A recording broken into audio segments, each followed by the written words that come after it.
నమస్తే రమ్మగారు. నమస్తే జయ. రమ్మగారు, మొనాటని మార్నింగ్ లేసామా, వండుకున్నామా, తిన్నామా, లేదా ఆఫీస్ ఉంటే ఆఫీస్కి వెళ్ళామా, మళ్ళీ వచ్చామా, మళ్ళీ వండామా, మళ్ళీ తిన్నామా, మళ్ళీ పడుకున్నామా, మళ్ళీ తెల్లారిందా, ఇదే ఇదే అయితే ఒక్కొక్కసారి విసుగు అనిపించేస్తుంది. ఈవెన్ మనకైనా ఇప్పుడు మీరు చూడండి, మీరు వచ్చారంటే నాకు చాలా కొత్త విషయాలు తెలుస్తూ ఉంటాయి. మాట్లాడుకుంటాం అయిపోతుంది. ఒక రోజు గ్యాప్ ఇస్తాం, రెండో రోజు మళ్ళీ వస్తారు, మళ్ళీ కొత్త విషయాలు. ఇలా మీలాంటి చాలామంది గెస్టులు నాకు, మీకు అట్లాగే కొత్త వ్యక్తులతో మాట్లాడతారు. అయినా కూడా ఎక్కడో ఒకలాంటి విసుగు అనిపిస్తూ ఉంటుంది. మొన్న ఒకటి మీతో ఫోన్లో అన్నానా, రమ్మగారు మన ఇద్దరం ఎక్కడికన్నా పారిపోదామని అని. విసుగ్గా అట్లా అనిపించేస్తూ ఉంటుంది. ఎందుకు రమ్మగారు? ఒక్కొక్కసారి ఏం చేయాలో చెప్పండి ముందు. ఇంతమంది కొత్త వాళ్ళని కలుస్తూ కూడా మనకే విసుగ్గా ఉంటే ఏవీ లేకుండా ఇల్లు ఆఫీసు, ఇల్లు ఆఫీసు, ఇల్లు ఆఫీసు, పిల్లలు మొగుడు, ఇల్లు ఇవే అంతే. అందరికీ అవే ఉంటాయి కదా జయ. మొనాటనీని జయించాలంటే ఇక్కడ మొనాటనీ ఉండకూడదు. ఆలోచన ఒకటే రకమైన ఆలోచన, ఒకటే రకమైన రొటీన్ ఉండకూడదు జయ. ఎప్పటికప్పుడు మార్చుకోవాలి. మొనాటనీతోటి ఏమవుతుందంటే, అంటే ఇది అసందర్భం అని అనలేను పూర్తిగా. ఈ మొనాటనీలో ఉండి ఎవరైనా కొంచెం దాన్ని మార్చేలాంటి ప్రవృత్తి కలిగిన వాళ్ళు తారసపడితే వాళ్ళ వైపుకి తిరిగిపోతున్నారు జనం ఇప్పుడు. ఆడ మగ కూడా జయ. అందులో అంటే తప్పుడు మార్గాలు అంటారా? ఫ్రెండ్షిప్లు చేసేస్తున్నారు. ఎందుకంటే ఎప్పుడు ఇదే ఉంటుంది, కొత్తదనం కోసం థ్రిల్ కావాలనిపిస్తుంది జీవితంలో. థ్రిల్కి మనం వెతకక్కర్లా, ఎవరో వస్తారు, చిన్న కవ్వింపు, దాన్ని దొరికేస్తారు. లేదా కొంతమంది ఆధ్యాత్మిక మార్గాన్ని పట్టే వాళ్ళు ఉన్నారు, ఇక అదే పిచ్చి కింద దాంట్లో పడిపోతారు దీన్ని వదిలేసి. లేదా తప్పుడు మార్గాలు, లేదా ఏదైనా అనారోగ్యాలు పాలైపోతారు. ఒక స్టోరీ చదివాను చాలా రోజుల క్రితం. కథ అంతా మిగిలింది గుర్తులేదు నాకు. అంటే అంత ఇంట్రెస్టింగ్ టైంలో కాదనమాట, ఎవరితోనో మాట్లాడుతూ మధ్యలో చదవటం వల్ల బాగా జ్ఞాపకం లేదు. కానీ అసలు విషయం ఏంటంటే, ఈ మొనాటనీని జయించలేక ఆవిడకి ఏవో రకరకాల అనారోగ్యాలు వచ్చేసినాయి. ఏదోగా ఉండేది. సైక్రియాట్రిస్ట్ దగ్గర తీసుకెళ్ళాడు భర్త. ఒక 10 సెషన్లు అయ్యాక డాక్టర్కి అర్థమైంది ఈవిడ మొనాటనీ వల్లే ఇలా ఉంటుంది అని. ఎక్కడికైనా వెళ్ళండి అదంటే మాకు అలవాట్లేదండి అని చెప్తారు వాళ్ళు. మొనాటనీని జయించడం కూడా అలవాటే, అది లేదు మాకు, ఆ అలవాటు లేదు. ఎప్పుడు ఒకేలా ఉంటాం మేము.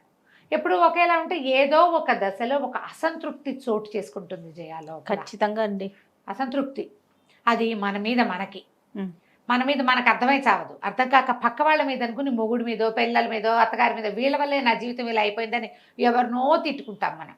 యాక్చువల్గా అసలు కారణం మనకే రాదు. ఇలాంటి పరిస్థితులు ఉండి మీకు విసుగ్గా ఉంటే విసుగుని జయించే మార్గాల్ని అన్వేషించండి. ఇందులో ఇతరత్రా తప్పుడు మార్గాలు, మీ జీవితానికి మీరే సమాధానం చెప్పలేని దుస్థితిలోకి, ఎవరికైనా సమాధానం చెప్పాల్సిన పరిస్థితుల్లోకి వెళ్ళకండి. ఇది కరెక్ట్ అండి. అందులోకి వెళ్ళకుండా కొంచెం చేంజ్, వారానికి ఒకసారో 2 సార్లు ఏదో ఓ గుడికో, గోపురానికో, అవుటింగ్కో, షాపుకో, బజార్కో వెళ్తాం. మీకు కూరలు ఇష్టమో, నారలు ఇష్టం, పళ్ళు ఇష్టం, బట్టలు ఇష్టం, చీరలు ఇష్టం, నగలు ఇష్టం, అలాంటి కొట్లకి ఎక్కడికైనా వెళ్ళిపోండి. రోజు అన్నం, పప్పు, కూర, చారు కాకుండా మధ్యలో ఏ టమాటా రసం, వాంగిబాతో, మన కిచెన్లో బోల్డని సామాన్లు ఉన్నాయి, అవి ఏమన్నా చూసుకుని చేయండి. ఓ రోజు వెరైటీగా ఒట్టిగా పచ్చడన్నం, చారన్నం, బజ్జిగన్నం తినండి. మీ రెగ్యులర్ జీవితంలో మొనాటనీని జయించడానికి మీరు ఏ మార్గాలు, ఎవరి లివింగ్ స్టైల్ని బట్టి నేనేదో ఒకటి చెప్తా, అది నా స్టైల్ని బట్టి నేను చెప్తున్నా.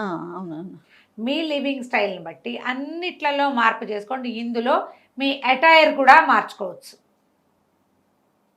అదే జుట్టు, అదే హెయిర్ స్టైల్, అదే పక్కపాపిడి, అదే కుంకుమ బొట్టు కాకుండా అవే పెద్ద బుట్టలు, లేదా చిన్న దుద్దులు నాలాగా, లేదా నీలాగా కాకుండా మార్చండి. అప్పుడు కొంచెం తగ్గుతుంది అంటారండి. మన అద్దంలో చూసుకుంటే కొత్తగా కనపడతాను జనాలు గుర్తిస్తారు. అబ్బా భలేగా ఉన్నారు, చాలా బాగుంది, మీకు సూట్ అయింది, ఏదో సూట్ కాలేదు. నా పాటు వాళ్ళైతే నీకు అంత సూట్ కావలేదు అలాంటివి చెప్తా. నాకు చెప్తారు, అందరికీ చెప్పేస్తారు. చెప్పండి జయ, నీకే చెప్తా. నీకు ఇది సూట్ కాలేదు, అదే చాలా బాగుంది అని చెప్తాను. నేను తక్కువే కానీ చెప్తా.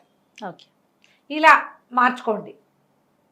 మీ మీద మీకు విసుగ్గా ఉంటే ఏ అక్కయ్య దగ్గరకో, ఏ పిన్ని గారింటికో, ఈ మధ్యకాలంలో మాట్లాడండి, ఫ్రెండ్స్తో మాట్లాడండి, ఏదైనా వేరే ఊరు వెళ్ళండి. దీనికి భార్యలు భర్తలు ఒకళ్ళనొకళ్ళు గమనించుకోవాలమ్మా. ఒక ఏజ్ వచ్చాక చిన్నతనాల్లో ఇవేం ఉండవు జయ, మొనాటనీ తెలీదు. 40s క్రాస్ అయ్యాక దీన్ని ఎక్కువ ఫేస్ చేస్తాం. 40 నుంచి స్టార్ట్, మెల్లిగా కాంజుగల్ లైఫ్ తగ్గిపోతుంది జయ. బాధ్యతలు వచ్చేస్తాయి, పనులు, ఆర్థికమైన ఒత్తిళ్ళు, ఫైనాన్షియల్ థింగ్స్ ఉంటాయి కదా. అవునవును. అక్కడి నుంచి సమాజంలో వాళ్ళని వీళ్ళని చూసి మనం అలా ఉండలేకపోతున్నామన్న అసంతృప్తులు, మన శరీరం పట్ల మనకు అసంతృప్తి, లావెక్కిపోవటము, నల్లబడిపోవటము, మచ్చలు వచ్చేయటము, ఫేషియల్ హెయిర్ వచ్చేయటం, హెయిర్ ఫాల్ వచ్చేయటం, గ్రే హెయిర్ వచ్చేయటం, థైరాయిడ్ రావటం, రకరకాల ఒంటికి బాధలు రావటం, ఏమిటి నేనేదో జీవించలేకపోతున్నాననే దిగులు. అవును. ఎప్పుడు ఇదే జీవితం, ఇలాగే ఉంటుంది ఏంటి నా జీవితం, చప్పగా ఏడిసినట్టుది, రంగు లేదు రుచి లేదు అనిపిస్తుంది. మీ జీవితంలోకి రంగు రుచి తెచ్చుకునే బాధ్యత అక్షరాల మీదే. ఇద్దరు ఒకళ్ళనొకళ్ళు పరిశీలించుకోవాలి. మీకే ఉందనుకోండి, రెండో వాళ్ళని ఒప్పించండి, నాకు ఇలా ఉంది, నన్ను ఎక్కడికైనా తీసుకెళ్ళు, పద మన ఇద్దరం ఎక్కడికైనా వెళ్దాం అని చెప్పి. మొన్న ఒక ఆవిడ ఎవరో చెప్పారు ఊరికే సరదా కబుర్లలో, ఆ అవుటింగ్ మా ఆయనతో ఏం చేస్తామండి బోరు, ఎంతసేపు లెక్కలు చూసుకుంటూ అది చూసుకుంటూ ఇది చూసుకుంటూ, అక్కడికి వెళ్ళినా కూడా బట్టలు నేనే సర్దాలి, సేవింగ్ కిట్ నేనే ఇవ్వాలి, ఈ గోల ఎవరు పడతారని నేను ఫ్రెండ్స్తో వెళ్ళాను అని. మరి మీ వారు కూడా ఫ్రెండ్స్తో వెళ్తేనో అన్న నేను. ఆయన వెళ్తారండి, ఆయన కూడా ఫ్రెండ్స్ తోటి, మగవాళ్ళు కొంతమంది ఫ్రెండ్స్ తోటి తిరగడానికి ప్రిఫర్ చేస్తారు. ఈ ఆడాళ్ళతో వెళ్తే ఎంతసేపు వీళ్ళ తిండి, వీళ్ళ తిప్పులు, వీళ్ళ కాళ్ళెప్పులు, వీళ్ళకి బాత్రూములు వెతకటాలు. అప్పుడప్పుడు, ఎప్పుడూ కాదు, అప్పుడప్పుడు వాళ్ళకి సెలవు ఇవ్వండి, మీరు సెలవు తీసుకోండి. నువ్వు నీ ఫ్రెండ్స్తో వెళ్ళు పర్వాలేదు, కానీ వీళ్ళు ఏం చేస్తారు, అలా ఒప్పుకున్నావు అనుకో, అప్పుడు చెప్పారు నాకు, ఒప్పుకున్నావు అనుకోండి వారం వారం శనివారాలు ఫ్రెండ్సే, నాకు ఎప్పుడు టైం ఇస్తాడు అని అలా కూడా అనిపిస్తుంది. సంవత్సరానికి 1-2 సార్లు ఫ్రెండ్స్ తోటి అవుటింగులు చేయొచ్చు, మీరు చేయొచ్చు, వాళ్ళు చేయొచ్చు. అప్పుడు మీరు మొనాటనీని కొంచెం జయించగలుగుతారు. ఇవి ఎవరి జీవితానికి అనుసరించి వాళ్ళు మార్గాలు అన్వేషించండి. మీ ఫుడ్ మిమ్మల్ని మొనాటనీలో ముంచుతుంది, మీ డ్రెస్సింగ్ మొనాటనీ, మీ లివింగ్ స్టైల్ మొనాటనీ, అవే సర్కిల్స్, ఆ చిన్న గుంపు. ఈ చిన్న గుంపులో ఉండదంటే మీరు ఫేస్బుక్లో వాళ్ళతో వీళ్ళతో ఫ్రెండ్షిప్లు చేసి వాళ్ళ ఇళ్ళకి వెళ్ళిపోయి తెచ్చుకోకండి. వాళ్ళని మన ఇంటికి వచ్చేయమని మీరే వాళ్ళ ఇళ్ళకి వెళ్ళిపోయి వాళ్ళకి ఫోటోలు పంపించి కొంపలు ముంచుకోకండి. కానీ ఫ్రెండ్షిప్ చేయ. నాకు కూడా ఏవో బోల్డ్ ఫ్రెండ్స్ వస్తాయి చేయ అంటే మాట్లాడచ్చుగా, ఏంటి ఎంతసేపు ఏం మాట్లాడతాం, నేను మాట్లాడడానికి నాకు చచ్చిపోతున్నా 7 మంది మనుషులతో ఖాళీ ఉండట్లేదు. అదే కదా, వాళ్ళు ఎవరో నేనెవరో తెలియదు, ఒక ఫోటో కాస్త బ్యూటిఫుల్గా ఉన్న ఫోటో ఒకటి పెట్టారు మా వాళ్ళు, నేనని తెలియదు అనుకో వాళ్ళకి, వాళ్ళు హాయిగా రమా అనేస్తారు నన్ను. ఓ మై గాడ్, నన్ను ఓన్ చేసుకుంటున్నారండి. క్లోజ్ ఫ్రెండ్స్ కూడా, పాత సర్కిల్స్, చిన్నప్పటి నుంచి నన్ను కుట్టి అని పిలిచిన వాళ్ళు కూడా, రమా అని పిలిచిన వాళ్ళు కూడా అంతగా పిలవటల్లా అట్లా. ఇప్పుడు నన్ను చాలా మంది నాకంటే 1-2 ఏళ్ళు చిన్నవాళ్ళు కుట్టి కుట్టి అని పిలిచి రమా అని పిలిచే అలవాటు ఉన్న వాళ్ళు కూడా ఇప్పుడు అక్క మామయ్యన్నారా ఇలాంటి మాటలే మాట్లాడుతున్నారు. ఎవ్వరూ నన్ను పేరు పెట్టి పిలవటల్లా. వీళ్ళు ఎవరికో నేను తెలియదు పాపం, ఫ్రెండ్షిప్ చేసేయాలని ఉంటుంది. అలా ఫ్రెండ్షిప్లు చేయండమ్మా, కొంపల ముందుకే ఫ్రెండ్షిప్లు మాత్రం చేసుకోబాకండి, జాగ్రత్తగా. స్క్రీన్ల వెనకాల దాక్కునే రకాలతోటి వద్దు మనకి. రోజు ఫ్రెండ్షిప్ చేయండి హ్యాపీగా. అవునండి, అవునవును. వాళ్ళతో ఫ్రెండ్షిప్ చేసినా వాళ్ళెవరు మనమెవరు అంత పబ్లిక్ లో ఉండాలి. నువ్వు నేను రహస్యంగా మాట్లాడుకునే వ్యవహారాల్లోకి దిగబోకండి, కొత్త సమస్యలు వస్తాయి. కానీ మీరు ఇలా మొనాటనీని జయించవచ్చు. ఏదైనా రాయండి, చదవండి, ఎక్కడికైనా వెళ్ళండి, ఒంటరిగా ట్రావెల్ చేయాలనుంటే చిన్న చిన్న ట్రిప్స్ వెళ్ళిరండి, ప్రమాదాల పాలు కాకుండా. కానీ మొనాటనీని జయిస్తే ఏంటంటే మనం ప్రోగ్రెసివ్గా ముందుకెళ్తాం జయ. మొనాటనీ ప్రోగ్రెస్కి శత్రువు, మిమ్మల్ని ముందుకెళ్ళనివ్వదు జీవితంలో. అప్పుడప్పుడు దీన్ని జయించండి, మీరు హ్యాపీగా ముందుకెళ్ళగలుగుతారు. సేఫ్ వేస్లో ట్రై చేయండి. డెఫినెట్గా అండి.